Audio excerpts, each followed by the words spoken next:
आपकी आवाज, सच की तलाश। नमस्कार, HTMD मीडिया नेटवर्क में आपका स्वागत है। आप देख रहे हैं सीमांचल न्यूज।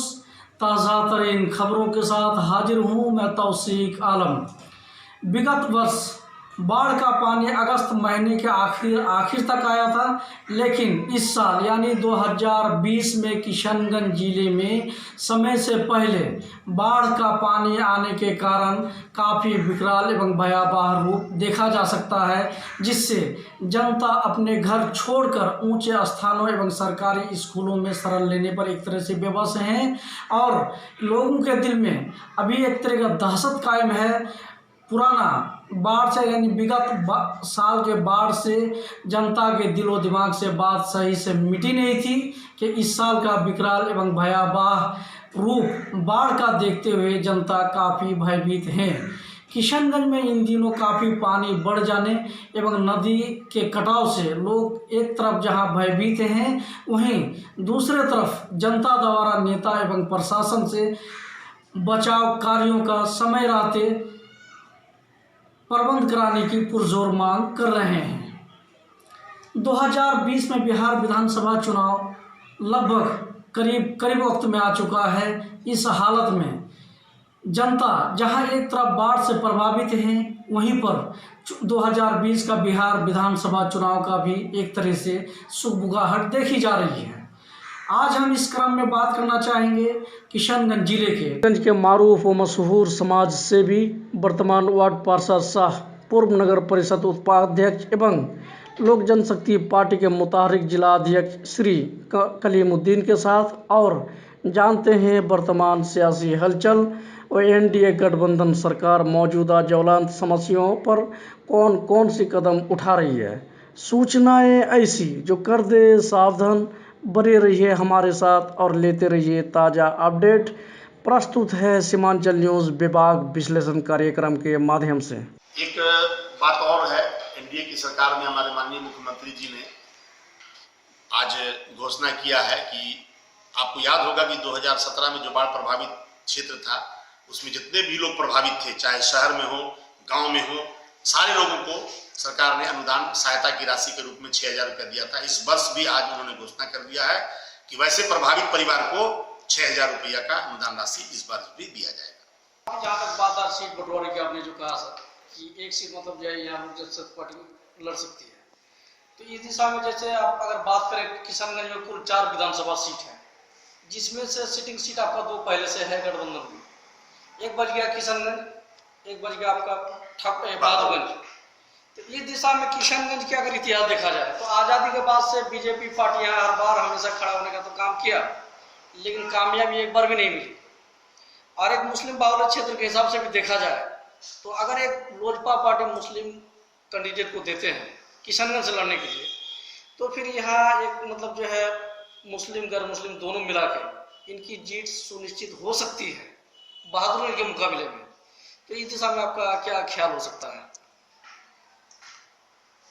किशनगंज जो जिला है, इसमें 4 विधानसभा क्षेत्र, जैसा कि आपने कहा जी। 4 में यहाँ NDA के घटक दल जैसे जदयू, भाजपा और लोजपा घटक दल के 2 उम्मीदवार ठाकुरगंज में, बहादुरगंज में वर्तमान में विधायक हैं, और 2 किशनगंज बहादुरगंज में कांग्रेस के उम्मीदवार है, और किशनगंज में अभी उपचुनाव में MIM के उम्मीदवार जीते हैं, कांग्रेस भी हार गई है। तो मेरा कहना यह है, मेरे राष्ट्रीय अध्यक्ष को मैंने कहा कि किशनगंज 54 विधानसभा किशनगंज में भारतीय जनता पार्टी बराबर लड़ रही है, और मैं समझता हूं कि 30-35 साल से बराबर वह 54 किशनगंज विधानसभा में चुनाव विधानसभा का लड़ रही है, मगर आज तक सफल नहीं हुई है। आपने कहा कि मुस्लिम बाहुल्य क्षेत्र है, निश्चित तौर पर कि इस मुस्लिम बाहुल्य क्षेत्र में मेरे राष्ट्रीय अध्यक्ष ने इस बार संज्ञान में लिया है कि एक बार कम से कम किशनगंज 54 विधानसभा क्षेत्र को लोजपा के खाते में जाना चाहिए, और लोजपा की दावेदारी मजबूती से यहाँ है, और अगर उम्मीदवार लोजपा के यहाँ होते हैं तो निश्चित तौर पर NDA को लाभ होगा और ये सीट निश्चित तौर पर जीतेगा।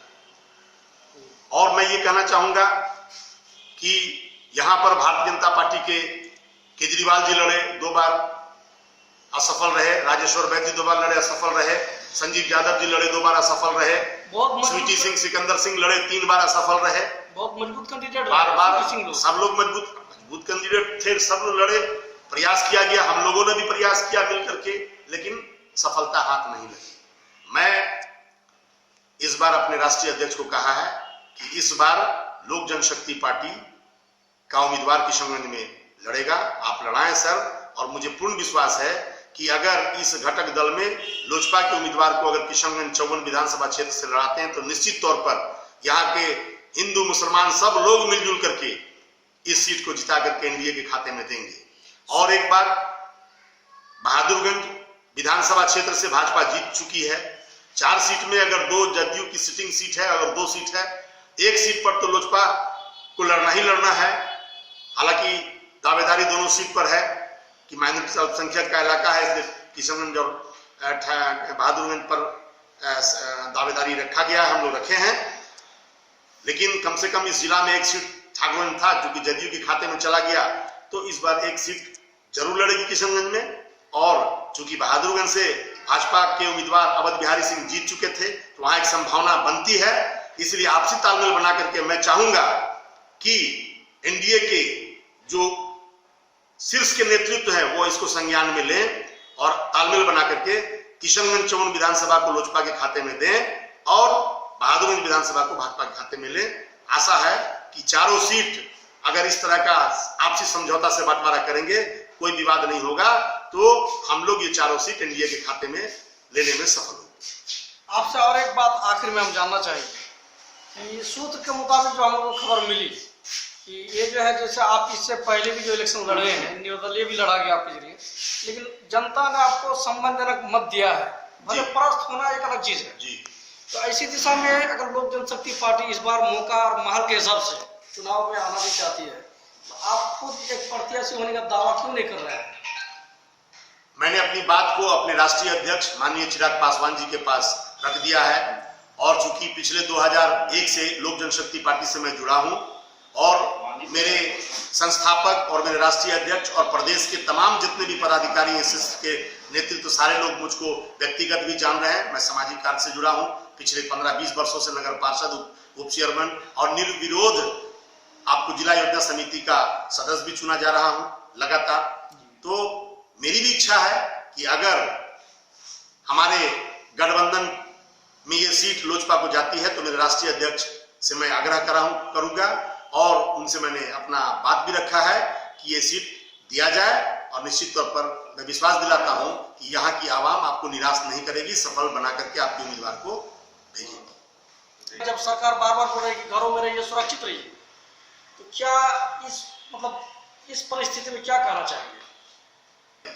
जान है तो जहान है, यह नारा हमारे प्रधानमंत्री जी ने भी दिया है, और आप सबको बार-बार इस चिताया जा रहा है कि आप सोशल डिस्टेंसिंग बनाकर रहें, भीड़ से बचें, और उसके बाद स्वच्छ रहने के लिए, स्वस्थ रहने के लिए घर पर ही ज्यादा से ज्यादा समय बितावें। तो ये सब जो प्रचार किया जा रहा है, लोगों के दिमाग में दिया जा रहा है, इस कोरोना वायरस से बचने के लिए दिया जा रहा है। अनकरीब आशा है कि बहुत जल्दी इस पर हमारी विजय होगी, इस कोरोना वायरस पर विजय होगी। उसके बाद निश्चित तौर पर बिहार और देश में जो भी कमी होगी, एनडीए की सरकार उसको पूरा करने में अपना सारा ध्यान आकृष्ट करेगा। शुभ नाम तो सर? मोहम्मद कलीमुद्दीन, जिला अध्यक्ष लोक जनशक्ति पार्टी किशनगंज। शुक्रिया। Seemanchal news headline is sponsored by HTMD Media Network Private Limited.